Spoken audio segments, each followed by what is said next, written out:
Do you find debugging a difficult process? From now onwards, you will say not anymore. Hello viewers, welcome back to my YouTube channel De Facto Techie. If I ask you what is the most frequently used function in Python, you will say, well, probably in most of the programming languages, it has to be print function. I believe most of the developers like me would use it to print messages into the console many times during the development. Of course, there is no alternative that can completely replace the print function. However, when we want to output something for debugging processes, there are definitely better ways of doing so. In this video, I'm going to introduce a very interesting third-party library in Python that could create lots of convenience for quick and easy debugging in your upcoming projects. If you find this video informative, please do consider subscribing my channel. Let us start with a relatively bad example. Suppose we have defined a function and we want to see whether it works as expected or not. This function simply returns the square of number passed as an argument. We may want to test it multiple times as follows using the print statement. So it's saying number of square not defined, sorry.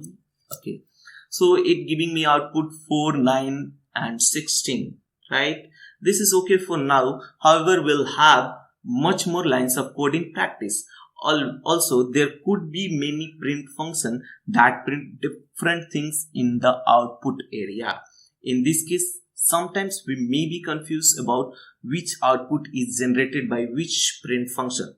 Therefore, it is good manner to add some brief description to the content of print like this: a square of 2, a square of 3 and a square of 4. So it will print like this: a square of 2. Now it looks much better, but it is too tiring to add this description every time. So when we finish the development, very likely have to remove most of the debugging prints. So definitely print is not a good option for debugging. So let us look at the ice cream library, which is released recently through the SPAC, its latest version. So how it solves the problem that mentioned above. First of all, we need to install it from Python repository using a simple pip command, pip install ice cream. I have already installed it, so it will show me conditions satisfied, requirement already satisfied. So you can also import. Now I need to import it, so I will write from ice cream import IC. Okay, now I will print the same square of 2, a square of 3 and a square of 4 to check how it works. Voila, amazing. It giving me the output IC a square of 2. Can you see? Can you even see this square of 2? I have not mentioned to be printed. It takes it automatically. So it is basically printing the name of function as well as argument and what is the output. So it automatically outputs the function name and argument together with the outcome. So we don't have to add manually the brief descriptions like this. Okay, so now I will give you a second example in class. So I have defined a class named dog and I have given two properties of that class: number of legs 4, tail true. Now I will create a dog object for dog class and I want to see the dog tail value. So it is giving me true. Okay, it is giving me true. So now the time of to introduce you people the cool feature of ice cream which you are going to love. So this cool feature of ice cream needs to be highlighted in my opinion.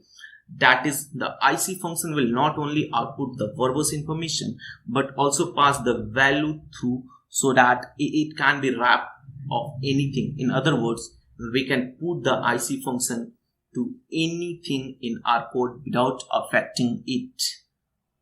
Before that, what do you use for debugging in your development? Please put down in comment section below. So let us keep the square of function for now, and that we defined in the previous section. So I'm taking number as 2, and I just want the square of that number 2, and I'm just calling a square of and passing number in the IC. So let's see, it's giving me number 2. So I want to print here IC. I just want to check. Okay, now I will check that in if condition. If IC of a square equals to power of num is 2, so 2 to 4, so it should be 4 equals to 4, so it should print correct. Now and also the square of number, so it should print 4 and correct. So it's giving a square of numbers 4. Okay, and this hola, this is not what I want to introduce with the cool features. When you want after development to remove the every Python print statement, it is a very tally process. So in IC, it is handled with IC.disable. If you do this, now the IC that has been used anywhere in your code will not be in use, and it is not going to affect your value also. So if I'm writing this and this, it will not print anything, but disabling this feature will only disable the output, but it will not disable the value. So let me check. I have just changed the IC to print, and it will print me correct. It means the only IC.disable will disable all the IC, means all the IC where you, in the place of print you have used IC, so all IC will be disabled. And want to go back to debug mode, I have to do only IC.enable and it will start working. If you find this video informative, please do consider subscribing, and please put in the comment what method do you use for your debugging in your development.